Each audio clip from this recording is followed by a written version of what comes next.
Today we're going to talk about some of the most unbelievable and unexpected deaths that have ever happened. Some stories that seem like they were scripted for a movie. Stories so absurd that it's hard to believe they are real. You already know the end of each of these stories. What you don't know is how each of them got to that end.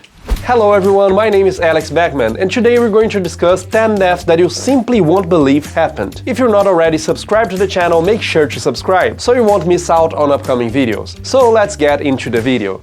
Are you afraid of heights? Would you go skydiving? In 1912, Franz Richelt wanted to test his new invention, the parachute. It was a suit that resembled a wingsuit, and the idea was that anyone who wore this outfit and fell from great heights would survive the fall by slowing down the air with the suit. He had conducted several tests using dummies out of his home window, and the tests had been successful. So he decided to carry out a great test by throwing a dummy from the first floor of the Eiffel Tower. The city security had repeatedly denied his request to do this, but one day they allowed it to happen. Richelt had several friends and supporters with him as he prepared to conduct a major test with a dummy. However, when the time came, he announced that he himself would perform the test, and not the dummy. The guards who had authorized it were unaware of this, and Richelt's friends repeatedly advised him against it, saying he should change his mind and launch the dummy, as he would have other opportunities to perform the test himself in the future. But Richelt was certain that the test would succeed. In fact, the whole thing was captured on cameras. He was a bit hesitant to jump at first, but eventually mustered up the courage and leapt. Since he is on this list, you already know what happened, right?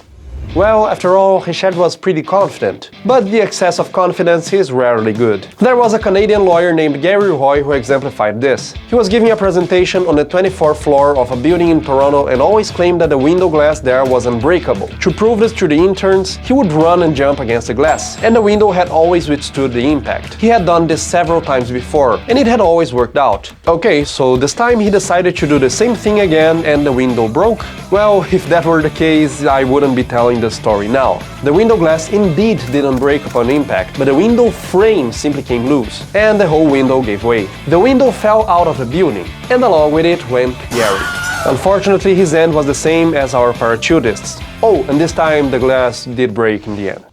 Colin Watson was a seasoned English thief with many years of experience. And what did he use to steal? Cars, motorcycles, houses, old ladies leaving the bank queue? No, none of that. He was an egg thief. His profession involved climbing trees to retrieve eggs from the nests of rare birds and then selling them. And it seems like he was very good at what he did. However, the last time he attempted this, he was already 62 years old, and he was not exactly in the best physical shape of his life. He had climbed more than halfway up a huge tree to fetch an egg from a nest when he accidentally fell and plummeted from a height of 40 feet. Well, it was a bad day for Colin, but a great day for that egg's mother. Speaking of animals, have you ever taken your pet on a plane? It's usually not a problem to bring your pet dog or cat on a flight, but this guy decided to bring a crocodile. This happened in 2010 in the Democratic Republic of Congo. A man smuggled a crocodile into an aircraft inside a sports bag. But the crocodile escaped from the bag during the flight. The passenger saw the crocodile inside the plane and panicked. Shortly after, the plane crashed.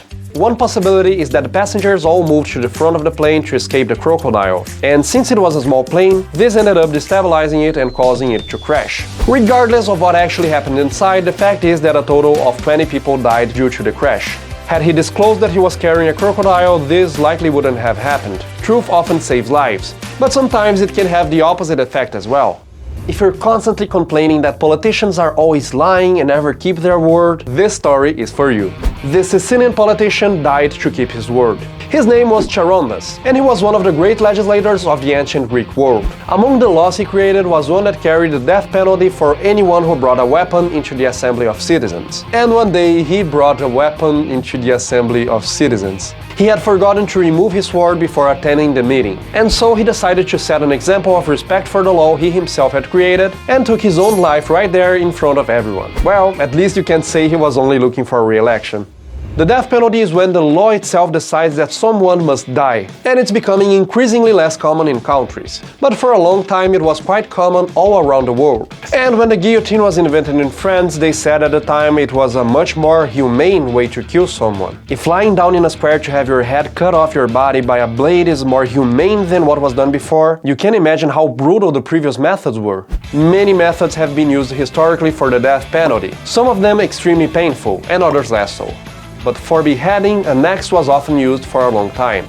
And sometimes it caused some problems. And that's what happened to Mary I of Scotland, Mary Stuart, who was condemned to death in 1587 in England for treason. They placed a white veil over her eyes and then proceeded to execute her by axe. As usual, there were many people watching. One blow and she would be dead. Quick and not so painful.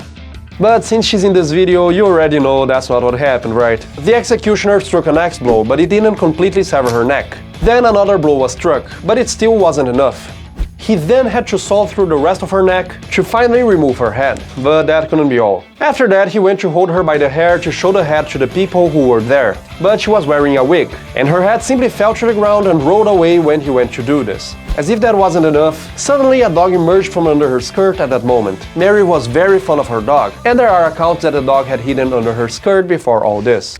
And speaking of the death penalty, sometimes someone commits a serious crime that could carry this penalty but ends up not being sentenced to it. And this next death may be the world's most ironic death. Michael Godwin was a 28-year-old American criminal who had been sentenced to death by electric chair in 1983. But fortunately for Godwin, he managed to get his sentence changed to life imprisonment. Well, life imprisonment is pretty bad, but at least he wouldn't die from a terrible electric shock while sitting, right? So, about that. It turns out that in 1989, Godwin was in the prison bathroom fixing his headphones connected to his television. And he went to bite one of the wires to try to fix it, but the device was plugged into the electrical outlet. To make matters worse, the toilet he was using was made of metal. Godwin was electrocuted and died sitting on the toilet. He sort of sentenced himself to the electric chair without meaning to. Formula 1 is extremely exciting, but it can also be extremely fatal when accidents happen. And the accident we're going to talk about now was the most bizarre accident in the entire history of Formula 1. In the 1977 South African Grand Prix, one of the cars caught fire and the driver ran out. And now you're wondering, how did he die? Actually, it wasn't he who died. Two men appeared to put out a fire, and a driver named Hans-Joachim Stuck nearly ran over one of them but managed to swerve just in time. But there was a car behind him that couldn't see what was happening. This car was driven by Tom Price, who couldn't swerve and ended up hitting one of those men at a speed of 170 miles per hour. The man hit was named Jansen van Vuren, and was thrown with extraordinary force by the accident and, of course, died. But this video is not about his death. The fire extinguisher he was carrying in his hands ended up violently hitting Tom Price's head, killing him instantly. The impact was so strong that the extinguisher flew off and struck a car parked many meters away. And since we're talking about sports, have you ever been a champion in any sports competition? Well, if not, you still have your whole life ahead of you to win one. And depending on the circumstances, you might even win in death. Frank Hayes was a 22-year-old jockey who had never won a competition in his life. In fact, he didn't even compete. He was a horse trainer, not an athlete. But in a competition at Belmont Park in Elmont, New York, Hayes participated and was winning the race. At the end of the race, he simply lay down in front of the horse and the horse continued running. Frank Hayes finished the race in first place and people came to congratulate him.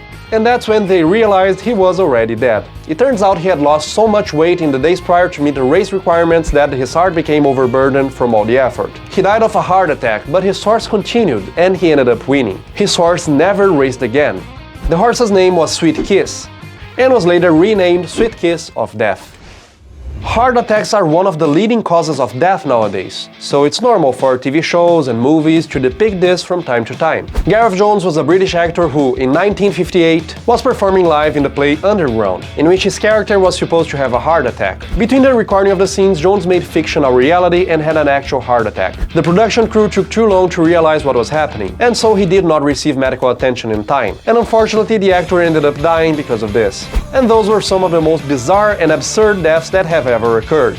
If you enjoyed this video, leave your like down below and let us know in the comments what the next video you'd like to see on this channel is. And stay tuned as there's a new video here every week. My name is Alex Beckmann and I see you next time.